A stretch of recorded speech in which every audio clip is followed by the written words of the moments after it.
alẹ́ o ayé yìí òṣèmọ̀wé ọba wa ọ̀ṣọ́màdé ìṣẹ̀ṣọ́dún ẹ̀tàn ní bá wà ní àṣẹ ṣàmọ́dún ọba jẹ̀wọ̀njẹ̀wọ̀n ìlẹ̀kẹ̀ ó ṣọ́kà òkìtì ó ṣọ́kà àkókò kò wà jẹ̀pẹ́ o ọdún yìí wà ní agbá lọ́n àwa yóò pọ̀ jù nínú àmọ́ ẹ àtúnwá bá ẹ ṣe ọdún ní Olúoǹdó alẹ́ ọba yìí mú kí wọ́n dédé po dédé wọn bẹ́ẹ̀ tí gbọ́ mi dédé po ẹ̀kímògún ẹ̀yà jámà ọmọ amúlàpẹ̀kọ ẹ̀kú èmi eyín ọmọ wọn fàdé ọmọdé ńlẹ̀ ọmọ Rogers ọ̀kan ìṣónà èyí ẹ̀kímògún chat show òun àwàdàwà ṣe ní ọjọ́ ní ṣùgbọ́n dáìka lọ àdàgbàdúà ní orúkọ Jésù ní àgbà ẹ̀jẹ̀ Jésù bá wa lọ́run lè dùn máa ìwò máa ṣe bá ìwò máa ṣe ń ààbò ẹ̀ ó ṣe ń ìkẹyìnà ìró wa ó ṣe ń déédéé ń jẹ́fọ̀fìwé pèsè kò wá láti lè yí àgbáyé a máa dúpẹ́ lọ́wọ́ Ọlọ́run lè dùn máa ìfọ̀fì atẹ́gùn jẹ́ fi ẹgbà ní ọ̀fẹ́ a dúpẹ́ fọ̀fì ẹ̀mí ẹ̀jẹun ẹ̀ṣẹ̀ déédéé àwọn jẹ́ fi àárín ìdúbúlẹ̀ déédéé po àgbàdúrà kò wọ́n wà bá mú ọwọ́ ìwọ ìwòsàn tó bá mú kò wọ́n déédéé wà ní jẹ́ fi adé àtòní eré ètò ní òní Ọlọ́run lè dùn máa ọ̀bángíjì ọba gbọ́ ìmọ̀ yìí gẹ́gẹ́ bí Sólódò wa mú kò wá wọn á ṣe ní ọjọ́ ní Ọlọ́run lè dùn máa bàbá wọn á máa bẹ̀ wọ́n ò dá wa gba ògo kò wá mo dúpẹ́ o ní ọwọ́ déédéé àwọn ènìyàn jẹ́ fi ẹ̀wọ̀n wá sórí ètò yìí Ọlọ́run lè dùn máa má dé fẹ́ wọn kù Ọlọ́run lè dùn máa má dé dàn fẹ́mi gan kù déédéé wọn jẹ́ fi ẹ ṣe náà jẹ́ fi ẹ ṣe láti gbórúkọ ìlú Oǹdó ga Ọlọ́run lè dùn máa má dùn wọn wá o adúpẹ́ ọba ìfọwọ́ wa pẹ̀lú wa ìyí abí èyí o ní agbá ẹ̀jẹ̀ Jésù Kristi Olúwa wa àmín àmín àmín ní orúkọ Jésù alẹ́ ọba iye mo kí wọ́n déédéé po o nígbà rí dáńgá dédé ní dédé àgbáyé èmi ọmọ wọn èyí ò fàdé ọmọdé ńlẹ̀ ọmọ Rogers mo tún wá láti wá ṣe ètò tó ní ló ti ga ká lọ mẹ́lẹ̀ ṣe náà di máa dúpẹ́ ní àwọn jẹ́ fi àbá ti ràn mí lọ́wọ́ fún ibọ̀ kan mo dúpẹ́ náà wọ́n bá wa ní ọ̀sẹ̀ yóò kọjá bá wa jìgàn ẹkùn yẹ́ fi wá bá wa ṣe ètò ọdún bá ọ̀sẹ̀ méjì gbáko òun à ń ṣe ọdún bá nẹ̀ mo dì mọ̀ fọ́ fi déédéé àwọn yóò gbọ́ ìtàn ní déédéé po ó ti yé wa ìṣèyí ọdún bá dó ṣe bẹ́ẹ̀ ní Olúoǹdó yóò fi yíkùn nǹkan títí dédé wákàtí yóò fi yí adẹ̀ǹgà iná yóò fi ìwọ̀n iṣẹ́ ọdún ní títí àná òun àdì ti ṣe jẹ́ òun kùtùkùtù òun ẹ̀ ṣe ní Oǹdó ní dédé níbẹ̀ adúpẹ́ náà Ọlọ́run tí òun yí yóò fi ṣe dédàgbàgbé ibà ti wá dédàgbàgbé dédé àwọn àṣà ìbílẹ̀ òun ẹ̀ dédé ó ṣe pàtàkì kó wá nítorí pé fọ apá àwọjọ́ fi arí ìrìn àjò wọn àlejò wọn á jẹ́ èso nǹkan ṣoṣo fi ó jẹ́ fi ó connect wa pẹ̀lú àwọn ìlú wọ̀nyí ṣùgbọ́n ulí òun ìbá tí kò wá déédéé po àgbùdọ̀ ká rántí ibẹ̀ so dédédé ọdún jọ́fi àbáyé jọ́fi èdè jẹ́ fi bá àwọn èèyàn ṣe déédéé po òun náà lè ṣe tẹ́ báyìí mú kí ẹ o ẹ̀mí ẹ̀rí aṣọpọ̀ ẹ o wàkójú ajẹ̀pẹ́ o dédé àwa mọ́nì ìṣàdí àkápọ̀ yìí o àkúmọ́ nàgbà ẹ̀jẹ̀ Jésù mú kí dédé wọn o dédé ọ̀túnba dédé àwọn ọ̀dọ́ dédé pé mú kí àwọn bá wá àwọn yé wa àwọn lóyè dédé po àwọn òpójì dédé wọn mú kí oníkéke ní àgbà nílùú Ondo àkú ọdún o ẹ̀mí wá ṣe ọ̀pọ̀ ẹ̀ dédé àwọn ènìyàn dédé lórí Facebook mú kí wọn àwọn ènìyàn dédé po lórí Naija FM London mú kí dédé wọn àwọn jẹ́fìhàn agbóyò tune in àwọn máa ṣe o mo dúpẹ́ náà dédé àwọn jẹ́fìhàn àdìgbòrò rédíò jẹ́fìhàn ẹ̀wọ̀n gbọ́ mi dédé dógbé wọn jẹ́fìhàn ẹ̀wọ̀n tẹ́ ti gbọ́ wá dédé po òun dédé wọn mo kí etí ó jẹ́fìhàn ẹ̀wọ̀n ń gbọ́ wá nẹ̀ èní di ò nágbá lọ́hùn ojú ẹ̀wọ̀n dì ń rò wá èdè ní fọ́ nágbá lọ́hùn lè dùn máa ẹ̀ à ń ṣe o mo dúpẹ́ àwọn gan gẹ́lẹ́ àwọn méèkì mi húwà ya mú yìí o òwe o mo wá dúpẹ́ náà wọn pẹ̀lú òrùkẹrẹ ìbùkún ayọ̀ àlàáfíà ṣinú wọn ṣàkàdàn yìí o àsú wọn ààrẹ wọn ọlọ́ọ̀yẹ́dì mú ààbò ẹ̀dẹ́mílẹ̀ wa irọ́ ènìyàn wà nù ní ìgbà kan ìṣó ní agbá lọ́hùn lè dùn máa ẹ̀ ní ọ̀sẹ̀ yóò kọjá nì bá wá tó ètítò nípa ọdún ọba ní oríṣiríṣi nígbòn ìdẹ̀yìn tí ó gbìyànjú ó fọ̀ dédé ìṣeyẹ ọdún ọba tó ṣe bẹ̀ àti ṣe àwọn lóyè wọn jẹ́ fi ẹ̀wọ̀n ṣe jẹ́ fi dédé owó wá náà ti lu Benin so mú kàró fọ̀ fi ìṣeyẹ Ondo tó ṣe ga tó ẹ̀ àwa gan agbọ́dọ̀ ká mú ọ̀wọ̀ kó àwọn ará Benin torí nàbá ti rí wọn láti mọ̀ fi àwọn yé wa òun àjẹ́ so ìtàn ó ṣe pàtàkì gan ni mo dẹ̀ dúpẹ́ ní ọwọ́ Ọlọ́run adúpẹ́ ní ọwọ́ Ọlọ́run ó dé dà wọ́n bá wa lóye ní dédé pò jẹ́ òfin àyín bẹ̀rù kábíyèsí àwọn jẹ́ fi hàn án ṣe wọn jẹ́ fi ó yẹ náà ṣe dédé wọn ó jẹ́ òfin ẹ̀wọ̀n dè ń ṣe nì òun ní dédé wọn jẹ́ fi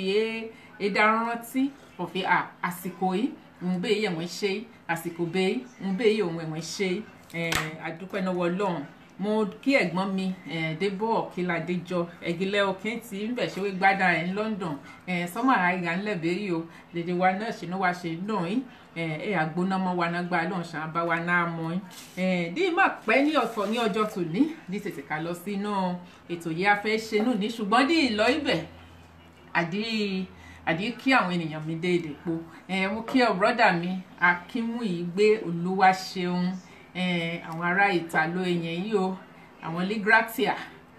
mo kí ẹ brother mi God bless you sister mi Bonike Akínbọ̀bọ́lá Lelsis God bless you my sister mo appreciate wọn ò láti Maryland mo kí wọn bá wá àkọjọ mẹ́ta sir God bless you sir sister mi kẹ bá wá Oyèwọlé Samson Fàdójú àbá mi kí wọn bẹ̀ God bless you sir à ń ṣe àbómilẹ̀ òdebọ̀ Pastor Débọ̀ Adénílẹ̀ òkúṣẹ́ òkú àdúrà ààrẹ wò ṣe mo dúpẹ́ gan ni báwa èèyàn yìí ò Chief Lake yàn Fàdójú wò ṣe ò báyìí àwọn ará France àṣẹ wọn kò gbàdédé èdè àṣẹ gan ni mo dúpẹ́ ó àdáhùn yìí akú ọdún akúyèdún yìí àjọṣe mọ́dán o in Jesus name amen agbára náà báyìí ẹ̀yìn di àrí brother mi Akínbọ̀bọ́lá Motúnráyọ̀ àwọn jẹ́ fòfin ẹ̀wọ̀n gbé òbí tán lẹ́yọ̀ fi ẹ̀wọ̀n dì gbé ní arugẹ ní ìlú Ondo yẹn ààrẹ o ṣọwọ́ ẹ̀ ṣàkà lọ òkè nágbà lọ́n lè dùn báyìí mo kí ẹ yíyá kú ọdún òye yíyá ṣe ṣèmọ́dún o dédé ọmọ ẹ̀kí mògúndéèdè ògùndè kí àbúrò mi àdáhùn bẹ́ẹ̀ he proudly ọmọ Ondo èyí o mo ti ẹ̀rọ ogun náà ní mo àdáhùn fi àwọn Ondo there's something special about us ìṣe ìyẹ̀wẹ̀ ṣíṣe dédé olùdẹ ṣe rònú ara ẹ̀ náà tó bá rí bẹ́ẹ̀ ó wà so interesting so we're so proud of ourselves àwọn Ondo mo ju ìrẹ̀kẹ̀ orúkẹrẹ náà mo ju kò mọ́ o mo ju kò mọ́ mo kí wọn ò yé wa Fúnkẹ́ James tó láàrin àkúbọ̀ sẹ́gẹ̀ tó ní ma God bless you ma nice to see you lẹ́ọ̀bà ewo kúbọ̀ sàbáwá Gbénga Ayọ̀ James àkúbọ̀ sẹ́gẹ̀ tó ní òní àṣẹ gidi gan àwọn bá wá dé èdè ń bẹ àti yé wa ní Naija FM mo kí dédé wọn ń bẹ mo fọ̀fi ṣe fọ̀fi bóyá àwa Ondo nìkan ilé ayé yìí ara èdè òní àmì yàtọ̀ yìí ọkàn ìṣú àwa náà yìí so mo dúpẹ́ lọ́wọ́ wọn ò fọyẹ́ ẹ̀wọ̀n gbádùn mo yóò jẹ́ òfin ẹṣẹ́ níbẹ̀ lójoojúmọ́ yóò fi ẹ̀wọ̀n dì ń wá ní ìgbàdé èdè à ń ṣe mo dúpẹ́ gan lọ́wọ́ wọn. Mo kí bá wa Prince Wọlé Omídìmí Ọlọ́tọ̀ à ń ṣe gan báyà ń kú bọ̀, mo dúpẹ́ gan lọ́wọ́ wọn à ń ṣe. Mo kí bá wa Kàmọ́rù Adélékè à ń ṣe gan sà à ń ṣe, mo dúpẹ́. Mo kí wọn o Bàmí Justice Akún John ó àdáhùn yìí hello à ń ṣe gan sà à ń kú bọ̀ sí ètò ní mo máa kí wọ́n bẹ́ẹ̀ bá wá kan rí òkè ń bẹ́ẹ̀ ọjọ́ òfin mí ìtẹ̀ wà ráàyè rí láti kí ń bẹ́ẹ̀ bẹ́ẹ̀ mo dúpẹ́ lọ́wọ́ wọn. Mo kí bá wa Rẹ̀mílẹ́kún ṣé sísà mi èèyàn yìí Rẹ̀mílẹ́kún Atókè Martins àṣegbé àkúbọ̀ sórí ètò ní ma God bless you ma. Mo kí bá wa Harris Túndé Sara à ń ṣe Saras ẹ ṣé gan ni ẹ káàbọ̀ sórí ètò Ondo Ekicha show à ń ṣe gan gidi. Mo kí wọn ò bá wa Ọmọgbọ́láhàn Ọbaat Gábíyèsí à ń ṣe bá wa náà Kentuche mo kí wọn níbẹ̀ náà. Mo kí wọn o Naija FMLS à ń ṣe dédé dèpo dédé wọn mo dúpẹ́ lọ́wọ́ ẹ̀yin à ń ṣe o àkó àti àkó ìgbà mi dédé mo dúpẹ́ lọ́wọ́ bá wa náà Musiliu Adébáyọ̀ Ewudin Adégbìtẹ́ ẹ ṣé gan sà ẹ káàbọ̀ sórí ètò Ondo Ekicha show from Naija FM 101.1. Mo kí wọn o bá wa Afọlábí Aṣáníkẹ́ Kábíyèsí sà ẹ ṣé gan sà ẹ kú gbà gbogbo mi mo dúpẹ́ lọ́wọ́ yín gan sà ẹ ṣé gan sà máa rí yín bá. Mo kí yé wa ń bẹ̀ Abímbọ́lá ọlá bí wọn nínú ó ga olórúkọ ńlá God bless you ma ẹ káàbọ̀ sórí ètò náà mà mo dúpẹ́ gan ni. Mo wá tún wá kí wọn ò bá wa ń bẹ̀ Ọ̀túnba Ọmọ́táyọ̀ Olúfọ́sóyè o ṣé o my brother mo dúpẹ́ náwó ẹ o ṣe iṣẹ́ ribiribi ìwé ṣe behind the scene mo dúpẹ́ náwó ẹ. Mo tún kí wọn ń bẹ̀ náà brother mi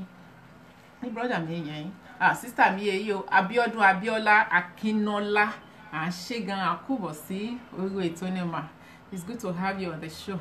God bless you. Mo kí wọn sis láti Atlanta Georgia àǹtí Máyọ̀ Akínwùmíjù à ń ṣe àǹtí àkúṣẹ́ àdékúṣẹ́ ribiribi behind the scene dédé wọn mo wá kí o à ń ṣe gan dédé àwọn jẹ́ fi àgbébé bá wa ti tún wọ̀lé o bá wa Ṣíjì Olówó Ṣùkó ìyá kú ọdún ọba o well done my sister Chief Ṣíjì Olówó Ṣùkó Lejua of Ondo Kingdom àkúbọ̀ báyìí o ṣé o báyìí ẹ̀wọ̀n àtẹ̀wò èdè àwọn wọn lágbára lóhùn àkúṣẹ́ ìlú o ààrẹ èdè wa po lágbára lóhùn ń yí mo wá fẹ́ ṣe ní ọjọ́ òní ń ya fẹ́ ṣe ní òní àwọn jẹ́fìàn bá ti rí òun ní orí ibẹ̀ fọ̀fíà pé ní Ondo Project the Ondo Project òun ó ṣe wọn jẹ́ òfin afẹ́ṣe ní òní Olúwa Ondo níṣẹ́ yìí ó jẹ́ òfin ibẹ̀ rí ó ṣe lálá tó àdúpẹ́ ní ọwọ́ Ọlọ́run dédé wọn mo dúpẹ́ ní ọwọ́ ẹ̀ iṣẹ́ ìyá wa fẹ́ ṣe yẹ́fọ̀ mo fẹ́ ṣe ètò ẹ̀ ní òní ṣe ti èmi nìkan nígbà bá fọ ohun project omi ìfọ̀fin ní ṣe ohun kékeré ohun lílá àwọn òfin èdè sọ́ni yóò lè dánù kàn ṣe ohun lílá ṣùgbọ́n mo wà so excited about it because tòótọ́ iṣẹ́ ìyá Ọlọ́run ló gbé àlẹ̀ òun ní ẹ̀ṣẹ̀ yìí ṣùgbọ́n Ọlọ́run bá wa ṣe ní sẹ́ǹsì jẹ́fọ̀ fi iṣẹ́ ní eke fẹ̀jú nígbòdì ti rí bẹ́ẹ̀ mo fọ ṣe mí nìkan ó lè ṣe lú mo jẹ́ òfin dédé tí níṣẹ̀yìn ṣe lọ́dé lọ àdúrà rí bẹ̀ ó jẹ́ fi ẹ ṣe language school rí bẹ̀ ó jẹ́ fọ̀ fi ẹ ṣe náwó concert orí nẹ̀ so many things and so many things to come so àdúpẹ́ ní ọwọ́ Ọlọ́run. Mo wá fẹ́ pè ní òní fọ̀fi àwọn ènìyàn mi dédé ní dédé àgbáyé dé òfin àlè kábàmí àwọ̀ dákàwọ̀lì sínú ètò yìí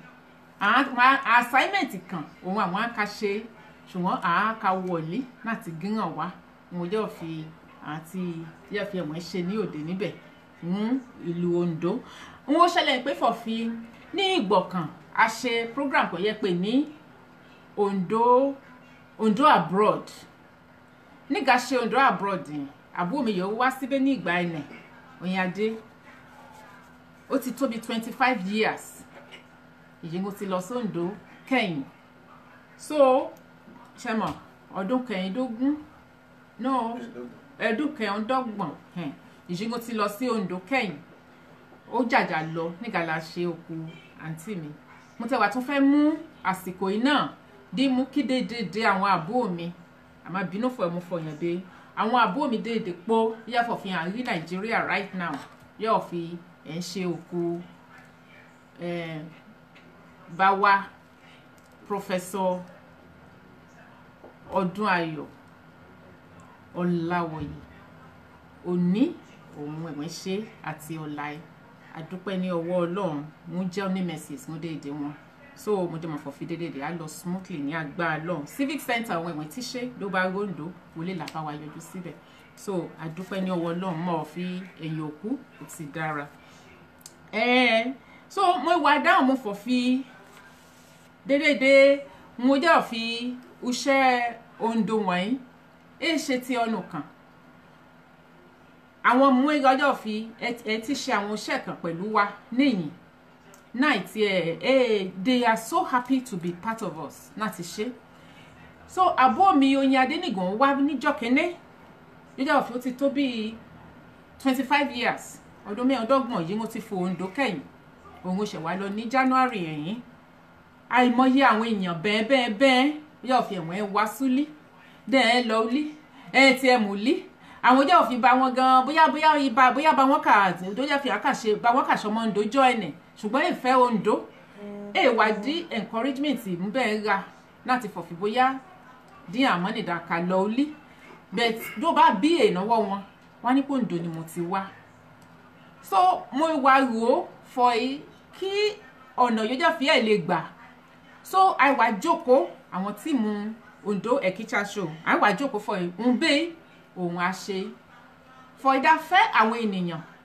ènìyàn bí ara wa àwọn jẹ́ fi hàn fẹ́ ìlú Ondo dáadé ìfẹ́ràn ìlú Ondo dáadé ìfẹ́ dí ìlú Ondo tó ká lọ síwájú dójà fi à lè bá wa fẹ́ àwọn àmọ́ wa ní bàbá rí dára àwọn jẹ́ òfin àmú ẹ̀yọ́nà dáa ṣìkà láwọn fi olùṣẹ́ mo lè ṣe ní dédé àgbáyé òun ẹ̀dì tí pé àwọn ènìyàn yìí mo jẹ́ ìjọ́ fi hàn pé ní volunteers bí ọ̀fìn àwọn ilé bá wa fẹ́ àwọn ọmọ wa jáde ṣáàmọ̀ àwọn ọmọ jẹ́ fi wọ́n mọ̀ fi ọmọ ń dóè ṣùgbọ́n ẹ̀wọ̀n ń yọjú sún nǹkan ìṣó like I always say it a nídìí ara wa ṣáàmọ̀ àwọn ọmọ jẹ́ fi ẹ̀wọ̀n ń yọjú sún nǹkan ìṣó ẹni tí o bá ti ṣe tó ndo Ondo ni bàbá mi bẹ́ẹ̀ tèmi ò tẹ̀ mọ́ anything nípa wọn àbá wa fẹ́ wọn jáde àwa fẹ́ àwọn volunteers ní different countries ìyójẹ́ òfin àwọn àbá wa ṣe iṣẹ́ yìí àwọn wọ̀nyí àwọn ní gẹ́lẹ́ ohun apè ìfọ̀fi à ń ṣe iṣẹ́ pẹ̀lú Ondo Ekicha show láti bá wa fẹ́ àwọn ènìyàn wa wọ̀nyí àwọn ọmọ wa wọ̀nyí àwọn àgbàlagbà èsì ni ò bá ṣàgbọ̀ bá ṣọmọ ìtàn ìyójẹ́ òfin àti bí wọn o bóyá iye wọn ó ti mú wọn lọ bá wọn Ondo bóyá iye gan ó Ondo ẹ̀wọ̀n ìwàsúlé mọ́ so àwa fẹ́ dájọ́ dáa pè wọ̀lí ọ̀ni ó bí ayọ̀ fi ó bá fi fọ̀fíwọlé bá wa ṣe ló lè bá wa ṣe iṣẹ́ líláì inú má dùn tàbá lè rí àwọn volunteers ní dédé àgbáyé dì ní dédé àgbáyé òun ẹ pé ọ̀ni yóò bá lè fọ̀fí wọ́n lè fẹ́ àwọn ọmọ Ondo wa ọkùnrin àti obìnrin à lè bá wa fẹ́ wọn jáde the sons and the daughters of Ondo oya òfin and the diaspora that they don't really deal with Ondo afẹ́ dáhùn bá wa fẹ́ wọn jáde dáhùn bá wa encourage wọn dáhùn lè bá wa pè wọ́n padà wá sí fold Ondo òun jẹ́ òfin project yẹn dóga about yẹn ṣáàmọ̀ ní ìgbìmọ̀dì ìfọ̀fin because iṣẹ́ yìí lúkà kú débẹ̀ ṣe à ń pèsè owó show à ń gíyàn wá fọ àmọ́ àti rí lágbájá níbọ̀ kan àmọ́ àti rí ọ̀nà kan níbọ̀ kan ulíbẹ̀ yín máa ti jáde máa mọ̀ lí afẹ́dàn bá wa encourage wọn dáa lè mú wọn padà wá sí ulí project ó dì ti bẹ̀rẹ̀ náà ti òní àti òní òun ti bẹ̀rẹ̀ yìí so a fẹ́ àwọn èèyàn ní àti ìlú Amẹ́ríkà a fẹ́ àwọn ènìyàn ní àti oríṣiríṣi ìbàbárí dáńgá àwọn yòówù èkó gan-an àti kó Ondo ṣàmọ̀ diaspora wọn àìra for everybody that are in diaspora yóò fi rí ìlú Ondo òun ẹ pé yóò fi at least one person from one country is good for us. Ṣùgbọ́n bóyá fún ìrànlọ́wọ́ ara yàbára àwọn méjì yẹn àmúṣe yàtá ṣe connect wọn papọ̀ yóò fi hàn án lè ka mú assignment yẹn à lè ka ṣe ní ẹ̀rín ara wọn à lè ka mú report padà wá kó wá for à máa rí àwọn ọmọ kan níbọ̀ kan a máa dìgbọ́ fọ Ondo máa ẹ̀wọ̀n mẹ́yúlí ẹ̀wọ̀n tí ẹ fẹ́ inú kan ṣe é ṣe pẹ̀lú Ondo a fẹ́ náà ti encourage lu àmọ́ wọ̀nyí a fẹ́ pè wọ́n padà sí ẹ̀rín wa a fẹ́ pè wọ́n padà sí ìlú Ondo ló bá ṣe é ṣe gan-an because ní ọdún ní ẹ̀ẹ̀kan ní ọdún àwa ká ṣe prize draw ní irú ẹ̀ ìlú yóò bá wa win ní prize draw ẹ̀ ọmọ kan yìí wọ́n bá mú jáde náà ti bẹ̀ ìlú ẹ̀ adé àfọ́ǹdẹ lọ sí Nàìjíríà ní ìlú Ondo. That is one of our projects ní ọkàn for ìlú dédédé o everybody ti ṣe iṣẹ́ ṣùgbọ́n àwa ṣe prize draw tíkẹ́ẹ̀tì prize draw ẹ̀ olóyèṣègùn show náà òun àti ayẹ́fẹ́ àti draw ẹ̀ out ó dì lè ṣe gẹ̀ kímògùn concert ó lè ṣòwò àti draw ẹ̀ out so àti àmọ̀fi ọ̀nà Yorùbá ń win ní ẹ o ẹ̀ mú lọ sí ìlú Ondo láti la mú ìlú Ondo la mú wọn ń yìí ó jẹ́ òfin project dóga nípa ẹ̀yìn àjọ dó bá ní ìfẹ́ fọ́fi wo fẹ́ ṣe ná àwọn volunteers wa you know bí ó fi ràn wá lọ́wọ́ ní ẹni ìlúkùlù yìí wọ́n bá ga dọ́fọ̀ wo lè ràn wá lọ́wọ́ láti gẹ́ẹ̀tì àwọn ọmọ Ondo jáde ní àtibẹ̀ yóò fi gbódò wọn fi àwọn Ondo wọ̀nyí ẹ̀wọ̀n yúlí ṣáàmọ̀ àwọn yé yúlí àwọn yé tẹ fẹ́ bó Ondo ṣe ṣùgbọ́n wọn ò fi Ondo òun àjẹ́ afẹ́ náà lè bá wa encourage wọn dáa lè bá wa mú wọn jáde níṣẹ́ yìí mo ṣe fọ̀ ẹ̀ẹ̀kan ní ọdún a ṣe prize draw nígbà bá wa ṣe prize draw yẹn ọ̀nì yóò bá win the prize draw yẹn náà àwọn nì ó lè ṣe bóyá ó lè ṣẹ̀dọ̀ Chief Akinrinlo láláì àwọn nóga ó lè ṣe South Africa ó lè ṣe anywhere it doesn't matter any country France o anywhere nígbà bá ṣe prize draw ọ̀nì yóò bá win the prize draw yẹn àwa gbé lọ sí ìlú Nàìjíríà àwa san owó tíkẹ́ẹ̀tì ẹ̀ àwa dẹ̀ á mú lọ at least agí Nàìjíríà for at least agondo a meet kábíyèsí ṣàmọ̀ dédédé lóhun bẹ́ẹ̀ wọ̀nyí for ìlú ní èyí gan ni jẹ́ ń bẹ̀ òyìn project ò ní yóò fi ọ̀gá nípa ẹ̀yìn àjọ òyìn àbá rò ń pa ẹ̀ àdékamọ̀ àti pé for ni ó bá fẹ́ pè wọlé láti lè gíyàn wá ló bá fẹ́ bá wa ṣe nọ́mbà yìí àwọn àpè àdémú kò wọ́n nọ́mbà yìí àwọn àpè àdémú nọ́mbà ní dìímú kò wọ́n àkọ nọ́mbà ìsàlẹ̀ oníbàámọ̀ fòfin wọn fẹ́ ṣe volunteer dùn yìí wọn bá di rí sí òun nọ́mbà ní òun ó ṣe 07522 650 352 àwọn Yorùbá fẹ́ ràn wá lọ́wọ́ láti ṣe volunteer láti lè púùlù àwọn láti lè mú àwọn ọmọ wa ìjẹ́ òfin ẹ̀wọ̀n sábà rí ìlú Ondo ẹ̀wọ̀n sábà bóńdó ṣe ẹ̀wọ̀n tí ẹ̀ ṣọ́mọ̀ ẹ̀ múlí tí ẹ̀ rọ́ ní ó jẹ́ ní ó lè encourage wọn gégèdè ọ̀nà báwọn fi mo lè volunteer kó wá all over the world òun àti fẹ́ àwọn èèyàn yìí tó ibẹ̀ gbèdé àgbáyé òun ẹ̀wọ̀n tí gbọ́ òun jẹ́ fi mi gbé wọ̀nyí so àjọ nọ́mbà yìí àwọn àpè wọ̀lí sí òun ó ṣe 07522 650 352 wá pè wọlé wá gíyàn wá ìlú yìí wé tí pè wá dín gíyàn wá ìṣe yìí wo ṣe fífọ̀ fi wo ṣe lè ṣe lóhun bẹ́ẹ̀ inú wa dùn láti gbọ́ nẹ̀dọ̀ wọn dábàdì ra wọn yà á pè náà tòde àjọ àmú +44 sí iwájú nọ́mbà nì so àti ṣetán láti ká gbọ́ ìpè wọn inú wa di àkàdàn ọlọ́run ní dí ọ̀kan ìṣó náà mọ́ wa ọlọ́run ní dá sọ́nà. àwọn Yorùbá ní interest voluntary work òun kí ní iye because dábàá fọ̀fi àyàn àwọn èèyàn a lè má lè ṣe iye o ṣùgbọ́n òun yìí à bá feel òun yìí à bá fọ̀ òun fọ̀ ẹ́ ṣùgbọ́n mo fi for volunteer jáyé bá volunteer ara ẹ̀ because àwọn ká padà wá sí orí ètò yìí àdí àkàmú report àkàmú kò wá because a ká padà sí orí program ní at least ẹ̀ẹ̀kan lóṣù sí ẹ̀ẹ̀mejì ní oṣù òun wa ká tó nípa ẹ̀ for ìlú yìí o kẹwọn mú jáde láti bẹ̀ kẹwọn mú jáde láti bẹ̀ ní oríṣiríṣi ìṣe ìyá tí a ṣe coming to it yẹn so dímẹ̀ bá rúlé gan at least náà bá rí àwọn ọjọ́ òfin ọba ṣe volunteer yẹn à ń lè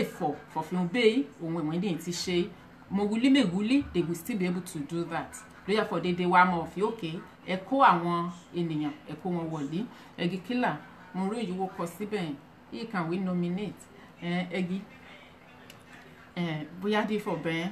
ṣùgbọ́n it depends on the person themselves because dáyé bá volunteer omi ìfọ̀fisàn fẹ́ ṣe pẹ̀lú ní dídùn yìí so ṣùgbọ́n tó bá ní ọ̀nà ìjẹ́fọ̀wò fẹ́ yàn èdè sún yòóbù nínú dàbá rí ọ nínú èdè.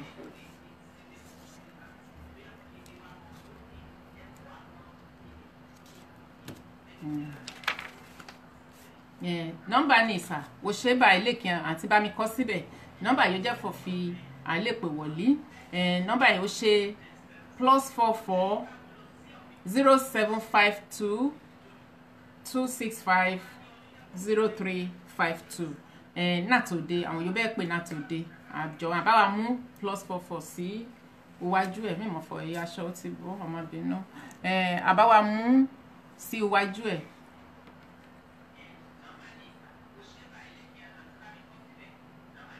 It's a good idea. I would suggest that the sponsorship should be during festives like ọdún ọba Ẹ̀kímọ̀gún. Okay sir, àdúpẹ́ náà ọlọ́run akáràn wá ṣe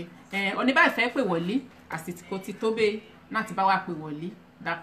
dàkà róòlù ẹ̀ lọ wo ṣé báyìí lè kíyàn fọ yẹn àbá wa kọ nọ́mbà ní dédé àti bá wa kọ síbẹ̀ aago ìjọ fi àwọn àpè yẹn dáhà pè wọlé láti lè for us to talk about it níṣe ya ṣe lè yẹfọ̀ fi àṣẹ lè ṣe because àwọn ọmọ wa wọ̀nyí à ń mú ilé ìdìbò méjì òfin à ní ìdí ìrànlọ́wọ́ mo rántí ìgbọ̀kàn brọ́dà mi kan orí India mo fìfọ̀ fi yẹ ọ ṣe Ondo yìí ṣọmọ èké lament fi òun pé màmá Ondo ni màmá òun bẹ̀tì ṣẹ́mọ̀ bóyá èsì yẹ ń bẹ̀ I felt so much for him but I don't even understand mi mọ̀ ní India ní area bongain mi mọ̀ bóyá àmọ́ ndórí bẹ̀ bóyá àmọ́ ndé yìí bẹ̀ bẹ̀ miss uli ṣàmọ̀ miss uli and déyàn bẹ́ẹ̀ miss uli in that sense wákàtí ro for fi èèyàn miss uli èrò ní battle rí bóyá òun kìí ti ẹ bọ́dà ẹ̀ sí àìmọyege ìmọ̀ ibà wọn ti wá ẹ mọ̀ history family wọn ibi ìdílé ibi family wọn ló ti wá ṣe mọ̀ déédéé àwọn wọ̀nyí àjọ ìṣèyí aṣelé kó wọn yẹ fi aṣelé kó wọn padà wá sí ilé ohun yìí òní rẹ òfì ó ṣe ló yẹ fi orí ẹ̀wọ̀n ló yẹ fi orí nìyí ẹgì débọ̀ wo fọ̀ bẹ́ẹ̀ wíṣẹ́ alẹ́ nominate èèyàn ọ̀nì yìí wo bá ní sí ọkàn ṣé wàá gíyàn wá sà tó dàtúlẹ̀ ìròyìn náà mu.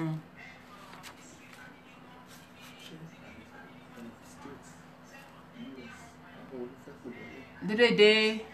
àwọn jẹ́ fi hàn fẹ́ pè ní àtà ilẹ̀ Amẹ́ríkà mo rọ́ ní fọ́ mo fẹ́ pè láti Italo broda Ṣeun láti Italy wò lè pè wọ̀lí Sister Mayo a pè wọ̀lí dédé wọn ẹ ti retí wọn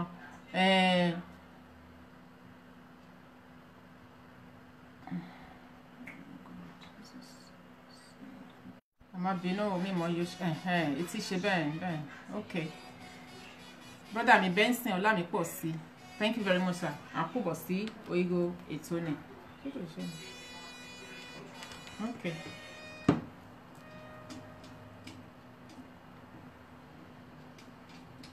Yekini ok à lè pè wọlé of course.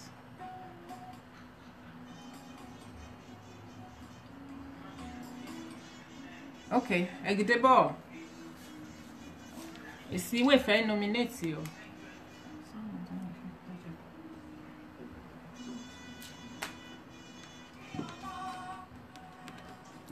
àti I nọ́mbà ni àti ayẹ nọ́mbà yìí 07522650352 ohun èyí ló bá di gbìyànjú yẹn dé bá lọ. I'm trying the studio number. It's not available. Okay, number. Okay, I'm at the studio. Oh wow. Okay, bye. 07852. Yeah, another number here. 07852 462 910 +44 7852 462 910. Number 18 yẹn. Go for thing. Okay, ọ̀nà kan ti pè ní bẹ́ẹ̀ wò ṣe báyìí. À ṣe. We were available, they were available. Alẹ́ wa kúbọ̀ sọ́gọ́ ètò ni èyí ṣe yí bẹ́ẹ̀ ọ́. Hello. Hello, èsè yí bẹ́ẹ̀ ti lọ. Okay, bá mi pè padà.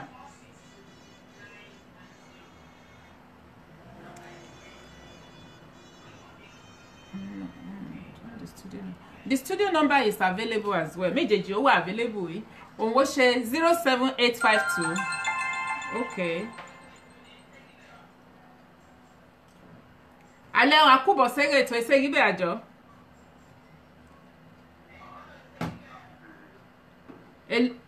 Èsì ẹ̀yẹn. Lámìdé lẹ́ o. Kéètì rí. Wọ́n kúbọ̀ sẹ́gẹ̀ ètò ní àbúrò mi àtàtà.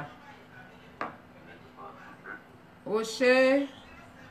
pé ìrísí òye àfọ̀yọ́. Okay. Wọ́n dà fífi wọlé bá wa ṣe. Okay. Okay. Kíbo àwé ti pè é? Wọ́n rí Texas. So àwọn ará Texas èèyàn bẹ́ẹ̀. Okay. So kí ìṣèyíwé ṣe fífọ̀ fi aṣẹ lè go about it bẹ́ẹ̀. Mo kẹ̀kẹ́ lè mú àwọn àjọ ilé òdì lọ gbàdúrà ìlànà pípọ̀ èrò làwọn ìwé èrò lójú torí àgbègbè bàbá rẹ̀ ìjọba gbọ́.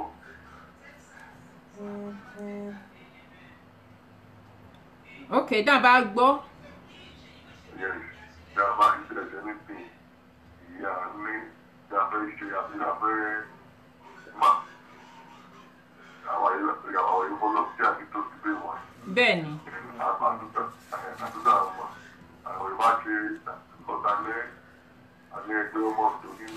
Okay.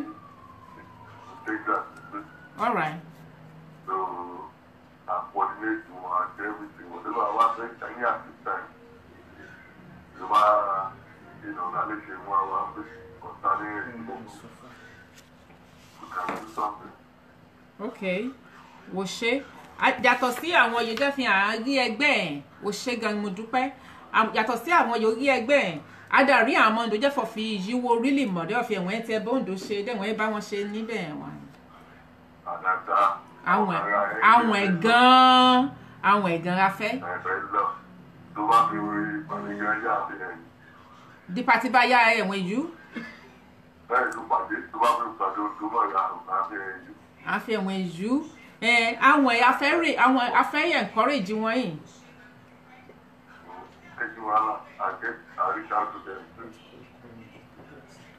Ó ṣe.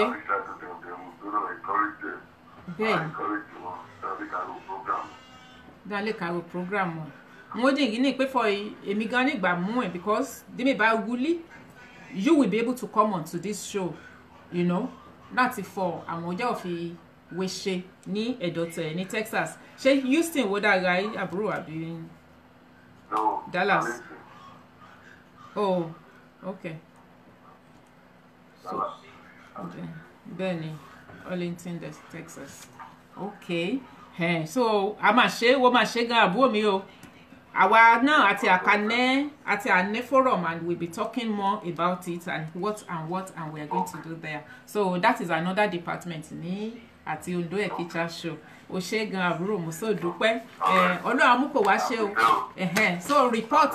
tètè ká bẹ ṣe o àjọ so that because akamu report ni wá so iro ibe for ṣe mo testimony testimony for fi oni yìí agbìyànjú láti get èyí o be òun náà ìdí tí yọmọ wa etí inú ẹ ti dùn sí wa for ya wa ndo burú o mi fẹ́ bóńdó ṣe mi fẹ́ kíníkan Ondo wo ti wá kéṣe kẹ̀lú ẹni fẹ́ bá wa ṣe má worry ẹ̀dẹ̀ ìbú o tẹ́ so mi for fi be Lámídé Àbómi be is actually a mentor to that kind of a person. Àkúbọ̀ sege tó ní à ṣe alẹ́ o sege bẹ́ẹ̀ àkúbọ̀ sege tó ní Olúwa ṣeun akíní ìlú Olúwa ṣeun tó mọ́ sí náti ìtàló àbúrò owó máa ṣe. Thank you very much. Inú mo dùn for owó pé o as the volunteer mú Ondo Ekicha show. So Italy wo gáí àwọn mo fẹ́ tó iṣẹ́ kí nípa àwọn ẹ̀yà ṣẹ̀ṣẹ̀ discuss ìtàn nípa àtúnú níbi láti gbọ́ nípa ọ̀rọ̀. Okay. Mo expect náà jẹ́lẹ̀ ọ̀hún àtò. O ṣé àbúrò. Ní ti ọ̀dọ̀ wa ń bẹ́rẹ̀ ní ti òkú ti ń gbé mo lè máa jẹ́ ọ̀kan nínú wọn dáadáa ṣe alámòjútó àti O ṣé, I'm so happy.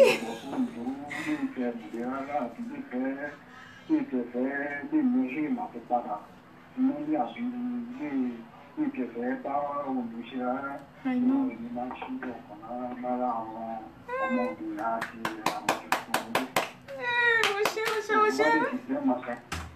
O ṣé àbúrò. Láti Italy. God bless you. Mo dúpẹ́ mo ju nǹkan kẹ́. O ṣé àbúrò. Inú mo so dùn.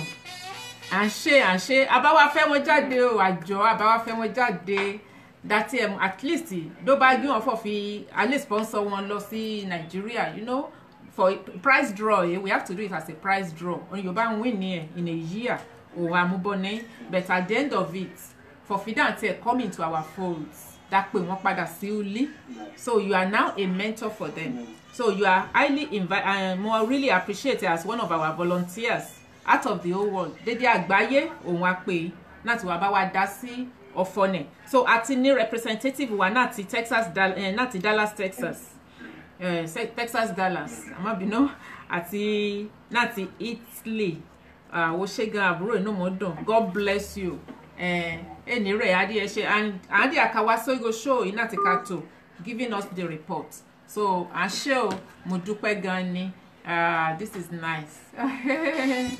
mo dúpẹ́ láti Italy. So àti ní representative ní Italy àdìtì ní Texas ní ẹ̀dọ̀ àwọn Àbómi Ọlámídé níbẹ̀. Olúwa ṣeun àdúpẹ́.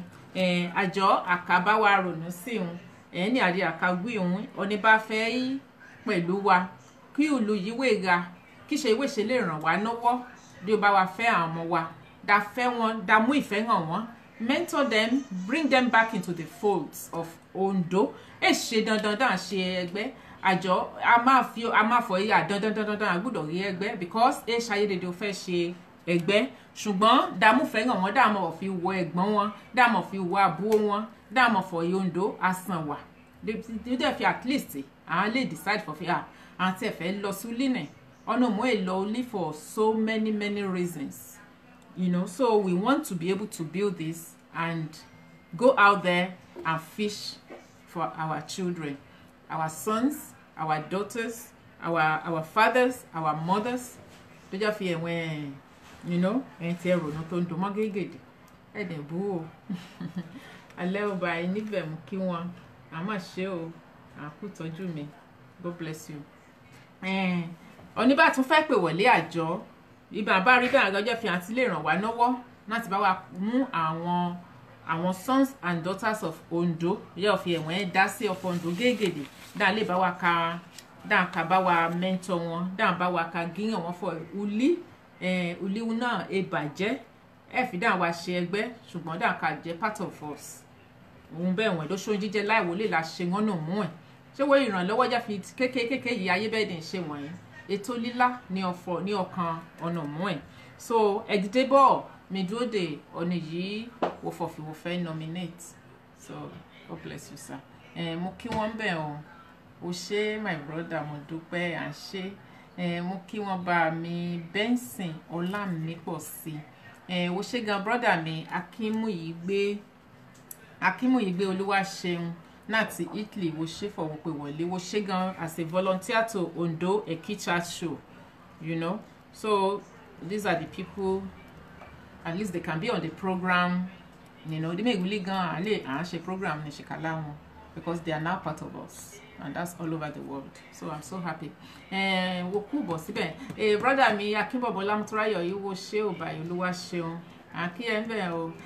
wo ṣe gan brother mi Ọlásùnkànmí Richard leo bros ṣàlàfíà guy mi go ju ẹ̀ ń bẹ̀ it's nice to pastor Títí Olúgbìnà pastor yẹn ṣe gan mo dúpẹ́ ẹ bá mi káwọn pastor náà o mo dúpẹ́ lọ́wọ́ wọn báyìí dédé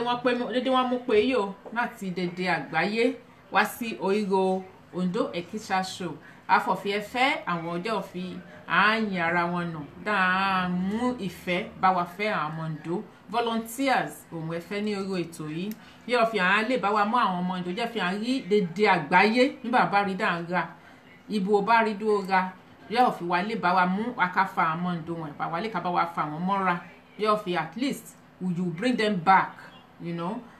sister mi wo kúbọ̀ sister mi Stella Ọlátúnjí àkúbọ̀ ma God bless you ma dédé bí àwọn Ondo bá ra yóò fi bóyá they are not associating pẹ̀lú àwa Ondo dàbá mi mú ìfẹ́ hàn wọ́n dàbá wa pè wọ́n padà sílé yóò bá lè fẹ́ wá sílé yóò fi bóyá wo bá lè ràn lọ́wọ́ ẹ̀fọ́ ìdúró ra tíkẹ́ẹ̀tì kò wọ́n or anything but just show them the love and let them know for fi àwa Ondo fi àsàn wa fi ọ̀nà mọ́ ilé ìfọ̀fin yìí ní bá ní ìníye mọ́ síbẹ̀ èdè súnrin àṣẹ ń bẹ̀ àjọ àdàfẹ́ òṣèyí jẹ́ fi alẹ́ pè wọ́n padà àwọn ọmọ Ondo wa ọkùnrin àti obìnrin mo di ìdúpẹ́ fọ̀fi àti rí àwọn méjì ó jẹ́ òfin àwọn volunteer kò wá láti Italy brother wa Ṣeun láti Italy mo dúpẹ́ wo ṣe gan gidi mo di ìdúpẹ́ lọ́wọ́ àbúrò mi kan náà bẹ́ẹ̀ Ọlámídé Ògúnníyì à ń ṣe ààrẹ wọn ojèdè àti wọn ìgbàdédé òmakato nípa ètò yìí tó ti ga ní ìwọ̀nba nọ́mbà yóò jẹ́ òfin àfẹ́ ní ṣùgbọ́n láti dédé àgbáyé òun ẹ ti pè àwọn ènìyàn fọ ìdá wa ràn wá lọ́wọ́ dàbá wa fẹ́ àwọn ọmọ Ondo wa jáde nígbà bá rí dáhùn so òun jẹ́ òfin àmú ètò tí ò ní yóò fi ẹ̀tún dàtún rò náà fọ̀fi dàtún wá ṣe yẹn all the Ondo indigenes all over the world wherever they are please help us to search for them bring them back into the fold of Ondo and ọmọ ọjọ́ fi àwọn volunteer wọ̀nyí they have the opportunity to be on this radio show láti lè tò ní orí rédíò yìí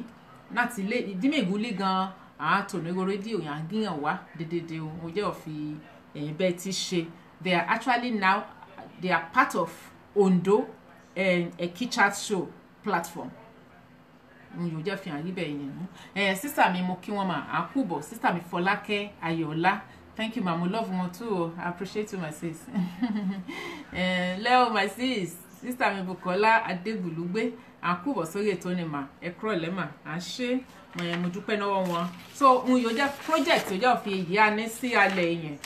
fòfi àwọn ọmọ wa dálé mú ìlú Ondo ṣẹ̀mọ̀ dálé to be there dálé kó wọn wá sí Uli dá kó wọn padà wá sí Uli dàmá dídéde wọn dáàkà gbé sí àjò níbẹ̀ dédéde àwọn àgbàlagbà ìwọ̀n ti lọ and àìmọye ìfẹ́ bòjú wọ̀nyí mọ́ ṣùgbọ́n àwa náà òun Ọlọ́run yẹ fi ó lè lò láti ṣe lú àwọn iṣẹ́ wọ̀nyí wọn yí platform wọ̀nyí Ondo Ekicha show platform wọn yí wọn dẹ̀ngà náà ń èèyàn for us to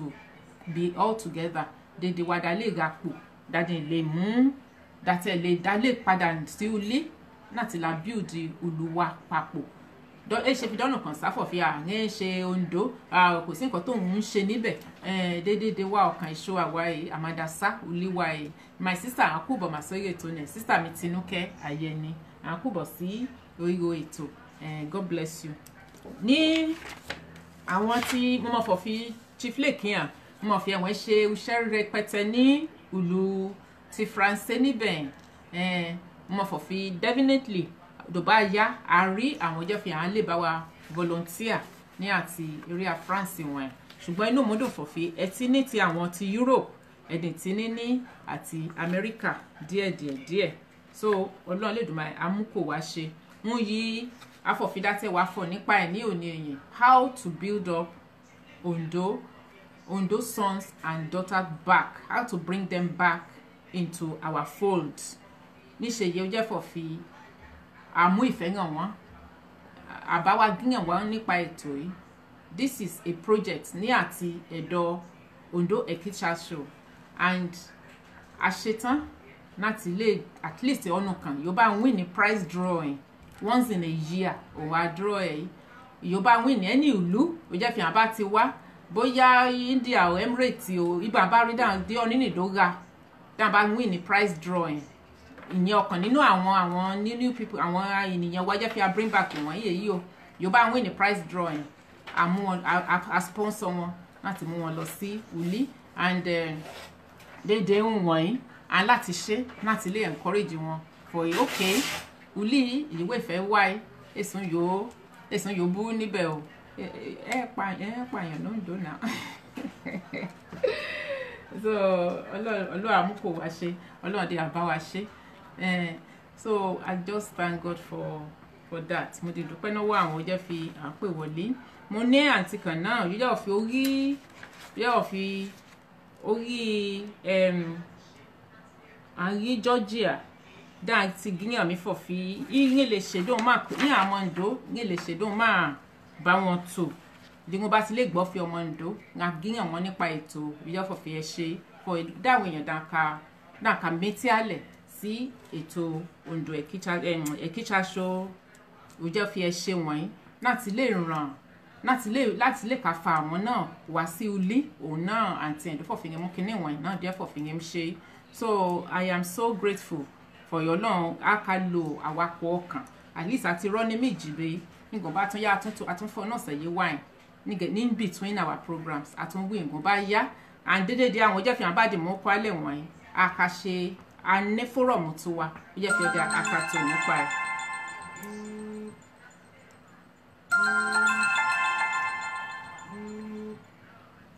ẹ ló mà á kó bọ̀ sórí ètò èsè lórí ètò mà. Èmi ò Máyọ̀ láti Georgia. Àǹtí, à kú bọ̀ sórí ètò mà. Àbí o. Èmi náà máa ta bá wọn polówó ẹ̀ ọmọ ká gí àwọn èèyàn yìí ń bá màdó sọ́mọ́ndó. Ok mà. Náà ní ká bá wa gbọ́ ètò lẹ̀. Ìyẹn náà tún ká fa àmọ́ wa wá. Àwọn Yorùbá fẹ́ lọ Líbì àwọn ọmọ wa dédé àwọn lè ká gbọ́ sóòlẹ̀. Tá a bá dẹ̀ ti gbọ́ at least pẹ̀lú dédé ìtàn oríṣiríṣi adékàmúnú wọn dùn láti fi ìbọn kan mo tún wá ẹ̀rọ ẹ̀sìn mọ́ jábọ́ náà ti ọjọ́ ti ọmọ Ondo àwa ẹ̀. bẹ́ẹ̀ ni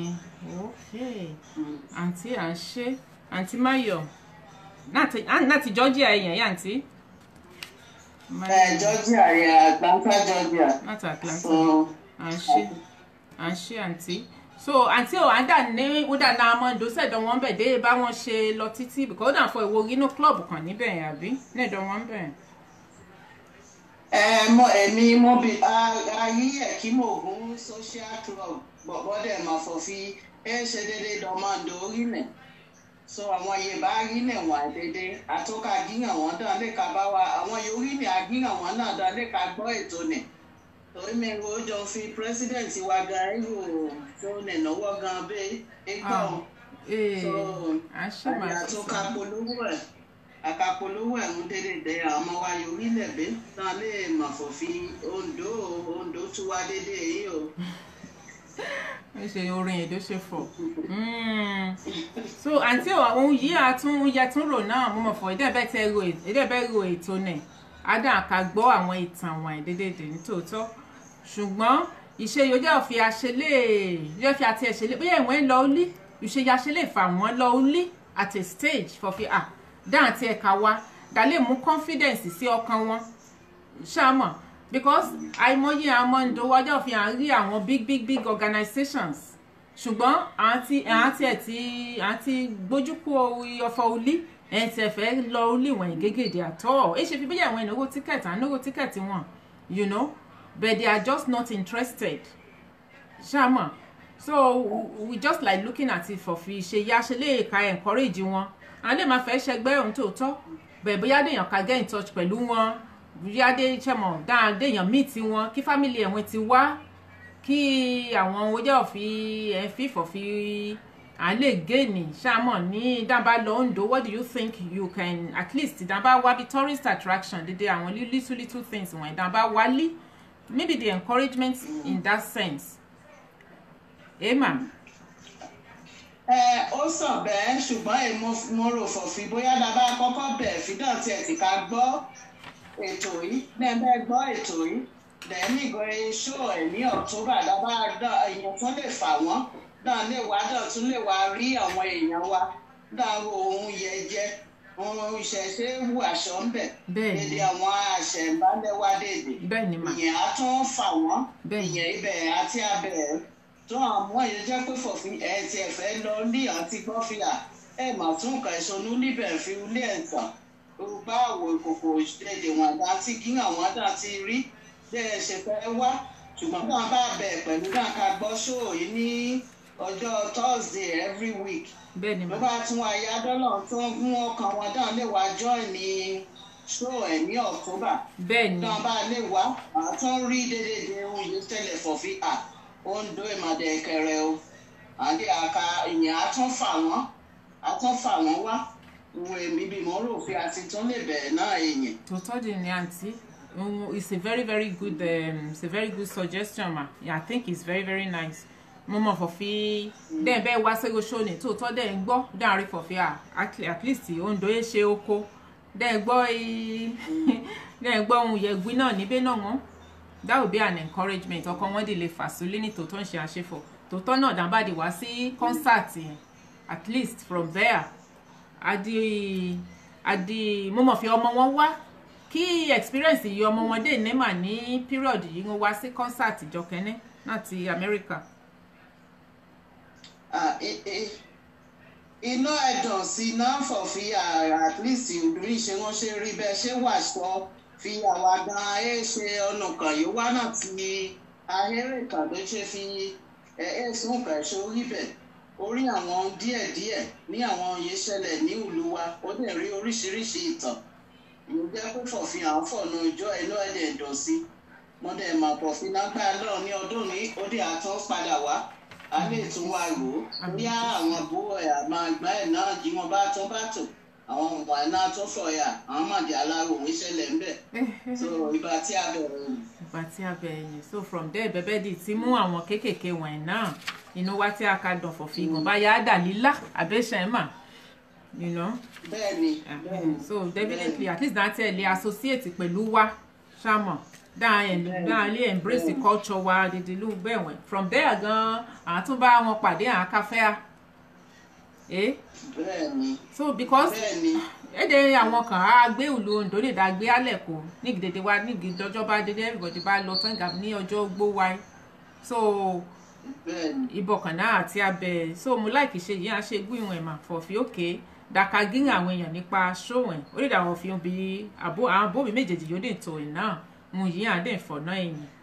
you know from that place at least àká you know a má dẹ̀ ṣe òun so inú mo so dùn at least àti ní volunteer mẹ́ta àǹtí mo so dúpẹ́ màdé I get in touch pẹ̀lú déédéé wọn jẹ́ òfin àsìkò jẹ́ òfin àlékà ṣe meeting dàkà tó ní dàlékà mọ̀ progress ìbá wọn dẹ̀wọ̀n ti ṣe àwọn iṣẹ́ volunteer wọ̀nyí ọlọ́run dé àmúkò wọn ṣe èní sún wọn èní rẹ̀ wọ́n bẹ́ẹ̀ ni mà àwọn náà dìde àdé àwòrán show ní ìdí ọ̀fìn mi bá wúlé àǹtí àwọn lè continue pẹ̀lú some all other things pẹ̀lú ẹ̀ so dédédé ni òun wa wí ṣáàgbọ́mà àṣẹ mo dúpẹ́ gan o God bless you ma. mo ṣe gan náà àdẹ̀kú ọdún ní ọlọ́run àṣẹ òṣìmọ́dún o. àmì Jésù mà àmì ò lágbára lọ́run dédédé àsanyà ń jẹ́ ní òǹdó wọn àyíbẹ̀ ọkàn mọ́ra. àbí o ló ṣe àǹtí ó sì dàbọ̀ owó mo sí dúpẹ́ mà báwọn. àbámi káàbọ̀ mi mà mo dúpẹ́ gan à ń ṣe o àgbọ̀ ó yes ṣe God bless ma ó dàbọ̀. bye ma àǹtí Máyọ̀ ìyẹn Akínwùmí jù ní àti Atlanta Georgia inú mo sòdùn fọyà àǹtí ready láti volunteer láti ṣe ọkàn nínú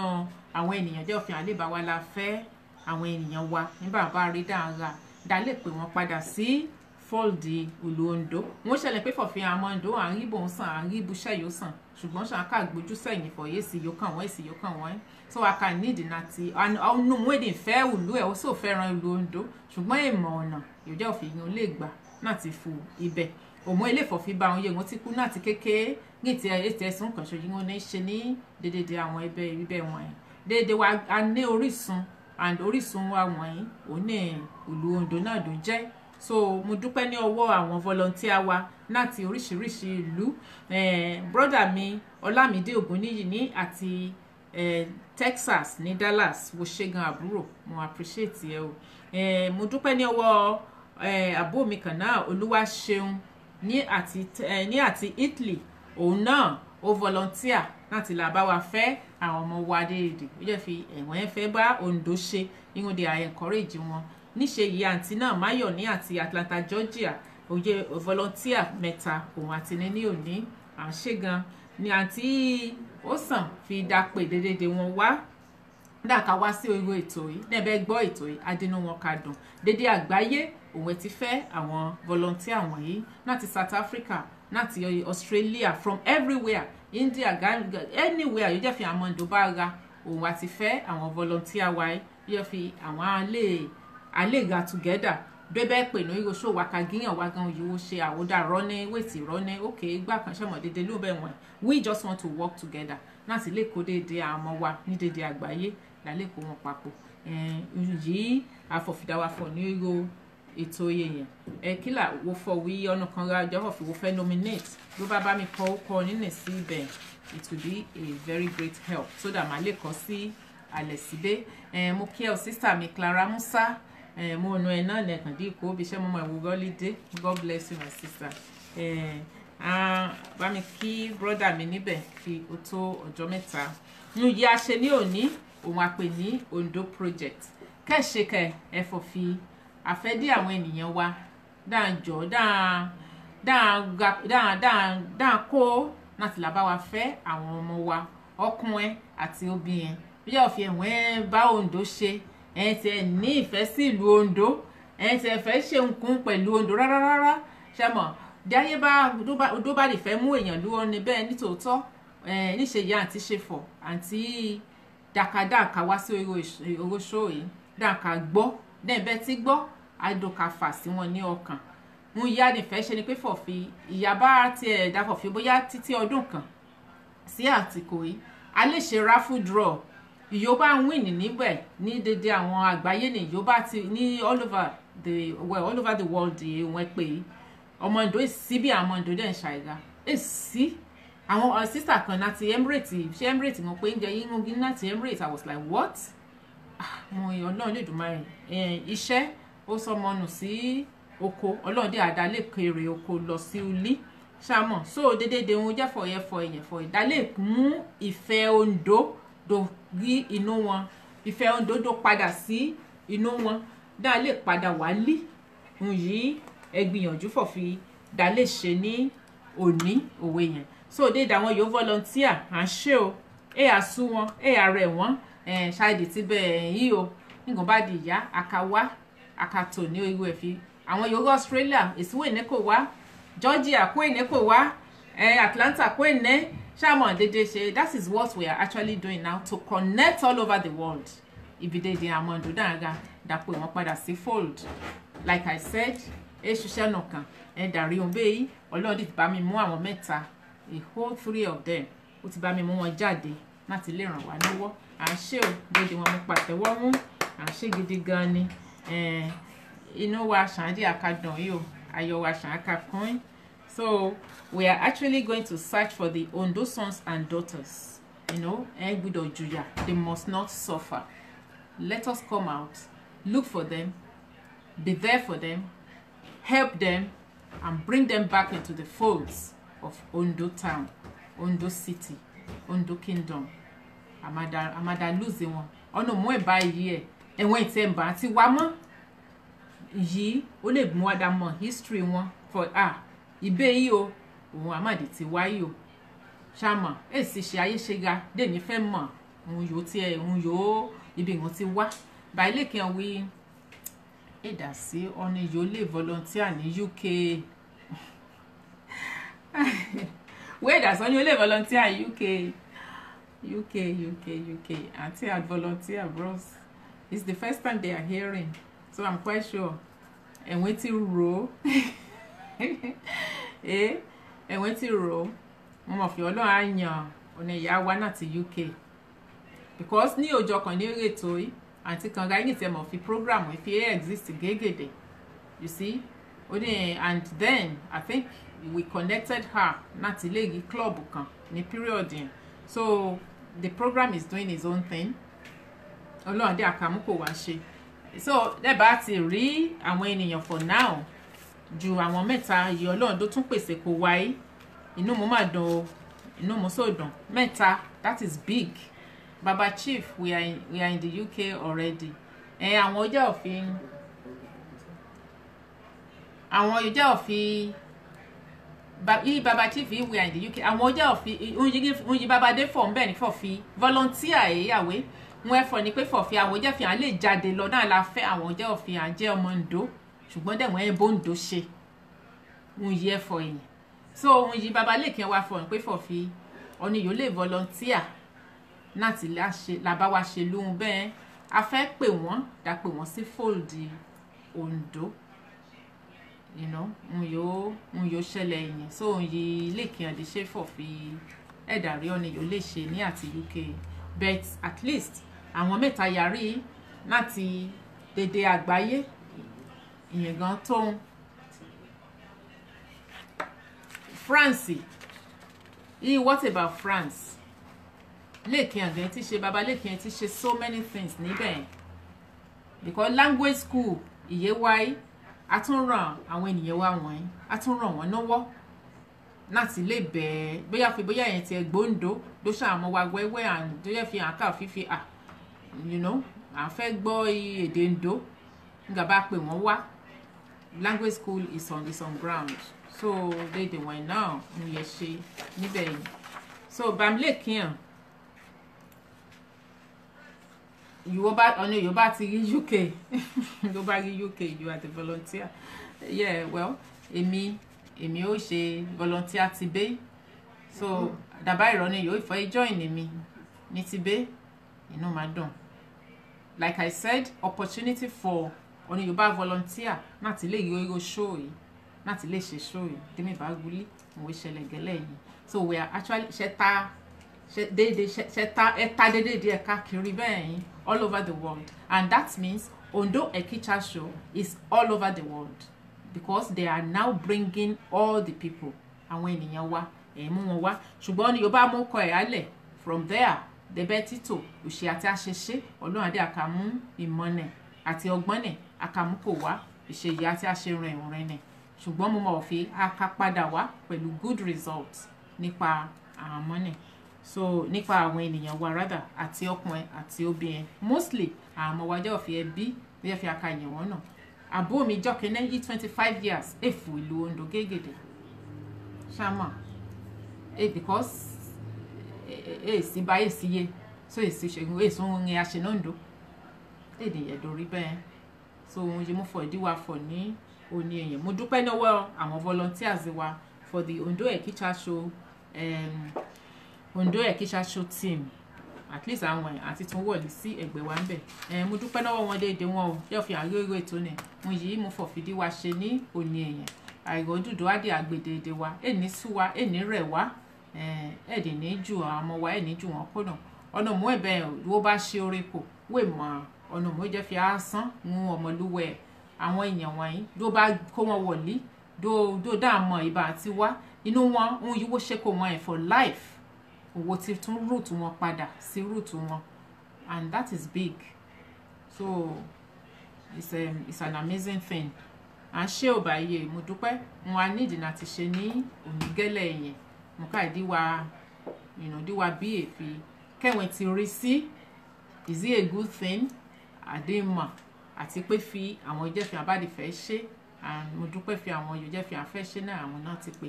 so ọ̀nì yorùbá yìí mo bá dọ̀sẹ̀ yìí wà àtúntò ṣókí nípa ẹ̀ ọ̀nì báyìí wà fẹ́ náà bá mú mẹ́sẹ̀jì alẹ̀ sórí Facebook máa mú un náà bá mẹ́sẹ̀jì alẹ̀ sórí Facebook máa pè wọ́n padà ní this particular video of today máa ka check yẹ constantly then ní orí fóònù mi òun àti ilé gẹ̀ẹ́tì mi àjọ bàmílẹ̀ kí n ti kọ́ fóònù nọ́mbà ní síbẹ̀ ṣùgbọ́n mo tún lè pè nọ́mbà ní òun ó ṣe 07522 650352 òun ó ṣe nọ́mbà ní à ń lè pè mí sí orí nọ́mbà ní dàtò nípa ẹ̀ bẹ̀tà àwọn iye ọlọ́run ló yàn kó wáyé ṣàtìbẹ̀ òṣè yìí o. So I'm so excited and I'm so happy. And these are the Ondo Ekicha Show volunteers for Ondo sons and daughters. You read diaspora. If they won't share anything at all with Ondo. So this is worldwide. It's a worldwide project. I'm ṣe ò bá yé inú wọn ṣàkàdùn yìí o alẹ́ ò bá yé níbẹ̀ mú kí wọ́n o àwọn máa ṣe o mo so dúpẹ́ àkútọ́jú mi ò bá ká mọ́rù à ń ṣe sà mo dúpẹ́ lọ́wọ́ wọn ò bá wa Prince Wọlé Omídìjí à ń ṣe gan sà mo dúpẹ́ lẹ́ẹ̀kan sí wọn God bless you sir bye ẹ̀mọ ẹ̀gbọ́n mi déédéé mo kí wọn o à ń ṣe o àkú come back onto the show today ní àti ọ̀sẹ̀ yóò wà yẹn àkàmú some all other things ó jẹ́ òfin àtúnfẹ́ ṣe àkàmú àlẹ́ àmọ́ àgbàgbé àjọ Ondo Ekicha Show concert wa níṣe yìí mo ṣe fọ ó dà on the 20 October 20 èyí o òun á ṣe ní agbára lọ́hùn so ẹgbìyànjú náà ní oríṣiríṣi ṣùgbọ́n dábàá ronú yóò fi wo mọ̀ yóò fi fẹ́ polówó ọjà nínú magazine yóò jẹ́ fi ẹgbìyànjú yóò fi ẹṣin náwó wọn ní bá fẹ́ polówó ọjà àbọ̀mọ́ yorùbá òfin àbá fífọ̀ fi àfẹ́ sponsor we are free àti àgíbẹ̀ inú wa dé àdán à ń ṣe o èyà sú wọn èyà rẹ̀ wọ́n God bless you mo dúpẹ́ náà wẹ̀ o brọ́dà mi Akínmúyìgbé ṣeun olúwa ṣeun láti Italy ó ṣe mo rí àbúrò mi bẹ̀ yẹ kíní ó ṣe gan àbúrò mo dúpẹ́ o sísà mi Bóníkẹ́ leo my sis God bless you ma ó ṣe ò báyìí mo kí wọ́n bẹ̀ o báyìí Oyèwọlé à ń ṣe sà àbúrò mi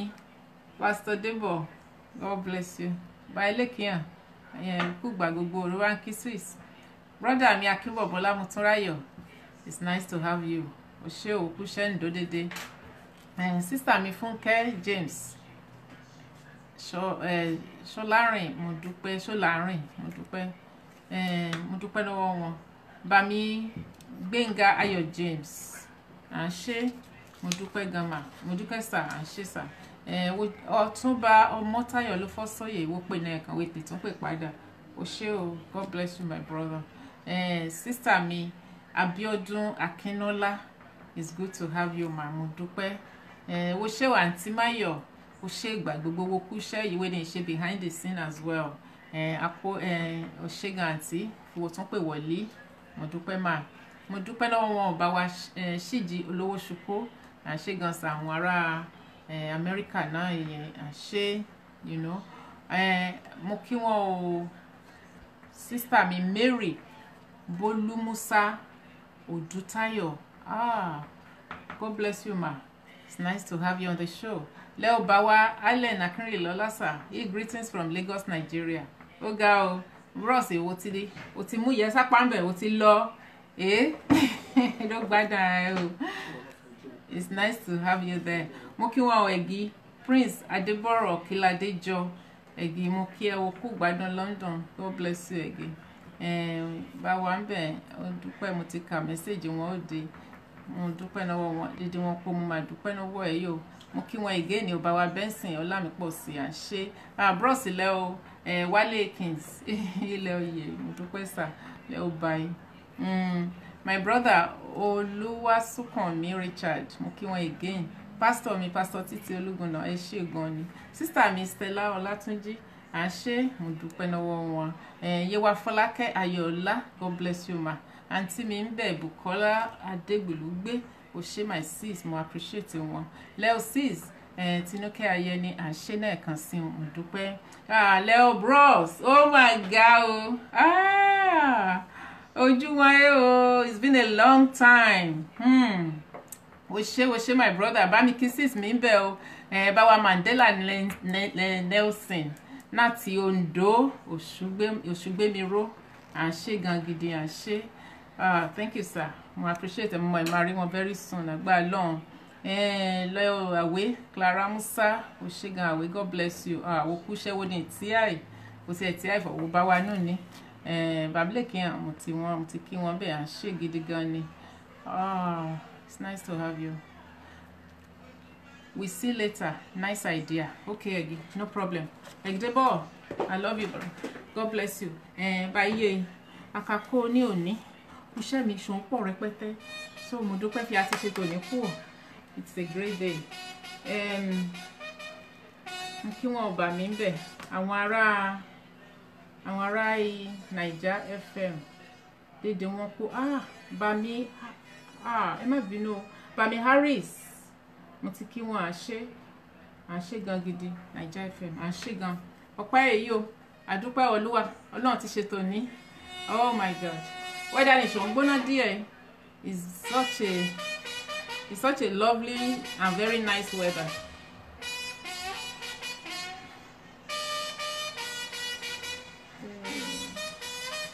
Ẹ ṣé sà mo dúpẹ́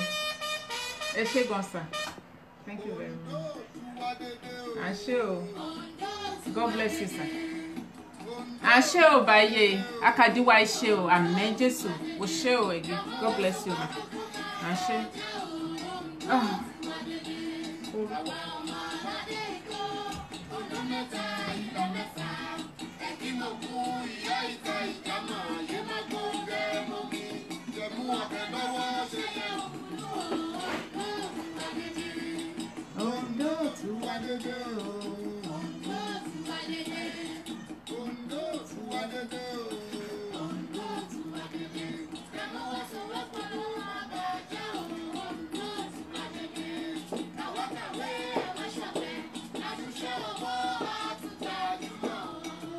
Alendo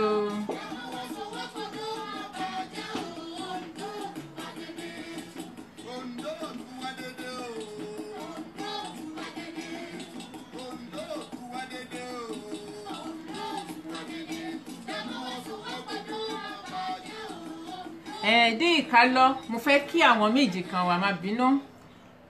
gún ọjọ́ ìbí wọn ní òní mo fẹ́ kí ẹ̀gbọ́n mi Adétínpọ̀ Fáyọmí sis mo kí yín o èmi á ṣọ̀pọ̀ ẹ o I really love you and I appreciate you God bless you my sister mo tún kí bá wa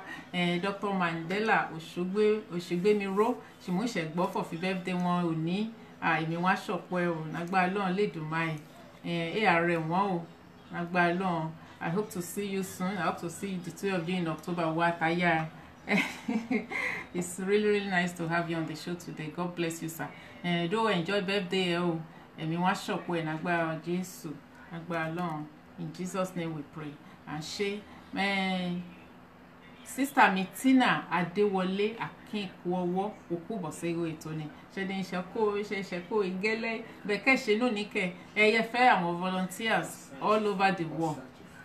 Ẹ fi àwọn volunteers all over the world yóò fi àbáwá mú ètò Ondo Ekisha show a gbé vision wa a gbé lọ sí à ń gbé sí òde fọ̀fi alábáwá fẹ́ àwọn ọmọ Ondo yóò fi ẹ̀wọ̀n lọ ní ẹ̀wọ̀n tí ẹ bó Ondo ṣe they are just a quiet ones ẹgbẹ́ fi àkókò sí nǹkan tó kàn mí pẹ̀lú Ondo ẹ fẹ́ dórí bẹ́ẹ̀ a fẹ́ do change. So we're actually looking for the volunteers. Yóò fi àwọn alábáwá ká kó wọn wá sí ilé.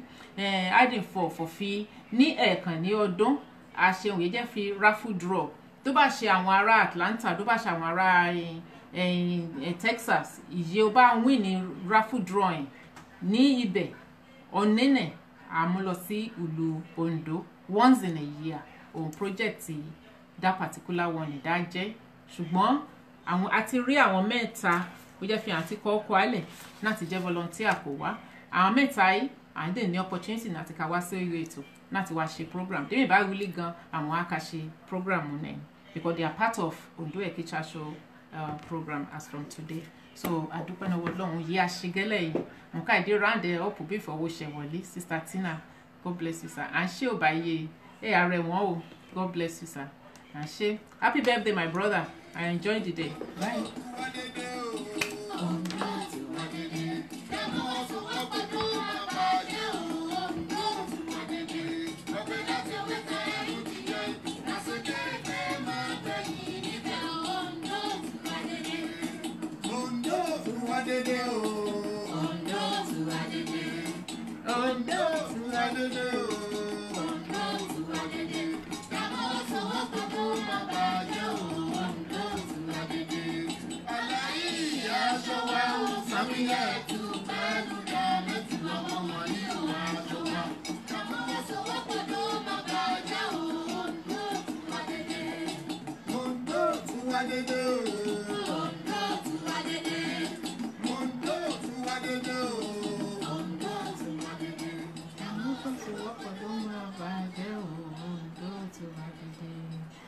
à ń ṣe ò bá iye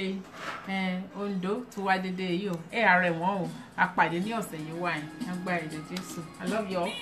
thank you.